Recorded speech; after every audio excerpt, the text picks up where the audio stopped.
Sir कटे का आतंक।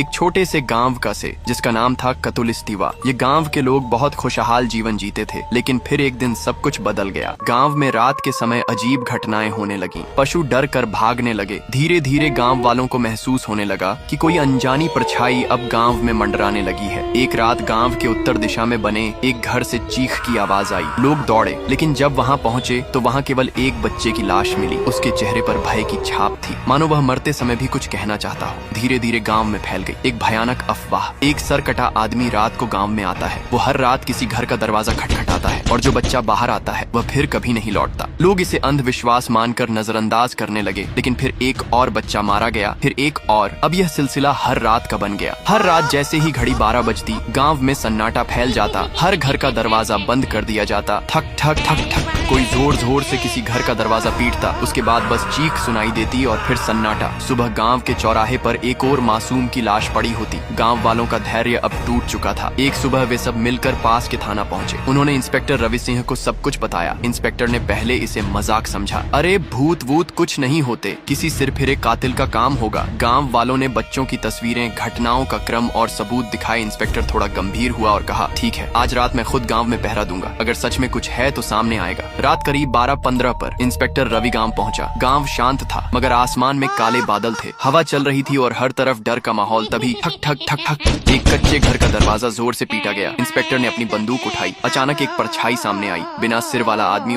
वह सीधे इंस्पेक्टर की ओर बढ़ा। रुक जा, नहीं तो गोली मार दूंगा, इंस्पेक्टर चिल्लाया। धाएं धाएं गोलियां चली, लेकिन परछाई हवा में गायब हो गई। इंस्पेक्टर को कुछ समझ नहीं आया कि वो कहाँ गया। तभी पीछे से एक झटका और इंस्पेक्टर की लाश जमीन पर गिर गई। सुबह इंस्पेक्टर की लाशें गांव के बीचों बीच रखी थी। अगली रात फिर वही दस्तक। इस बार शिकार बना आरव, 10 साल का एक मासूम बच्चा। वो जब किसी ने दरवाजा खटखटाया, शायद बाबा होंगे सोचकर, उसने दरवाजा खोला और फिर वही अंधेरा, वही कुल्हाड़ी, वही साया। सुबह आरव की लाश गांव के बीचों बीच रखी थी। आरव का एक बड़ा भाई था, नारुतो। वो शहर में पढ़ता था, लेकिन जब उसे भाई की मौत की खबर मिली तो वह रोते हुए गांव पहुंचा। भाई की हालत देखकर उसका दिल कांप गया। वो फूट फूट कर रोया, लेकिन फिर उसकी आंखों में आंसू नहीं, आग थी। वो आरव की कब्र पर गया, हाथ जोड़कर कहा, भाई मैं तुझे बचा नहीं पाया, पर अब मैं तुझे न्याय दिलाऊंगा। मैं उस सरकटे साए से बदला लेकर रहूंगा, चाहे मेरी जान ही क्यों न चली जाए। किया नारुतो सरकटे को मर पाएगा। उस देखने के लिए फॉलो कर कमेंट करो पार्ट 2।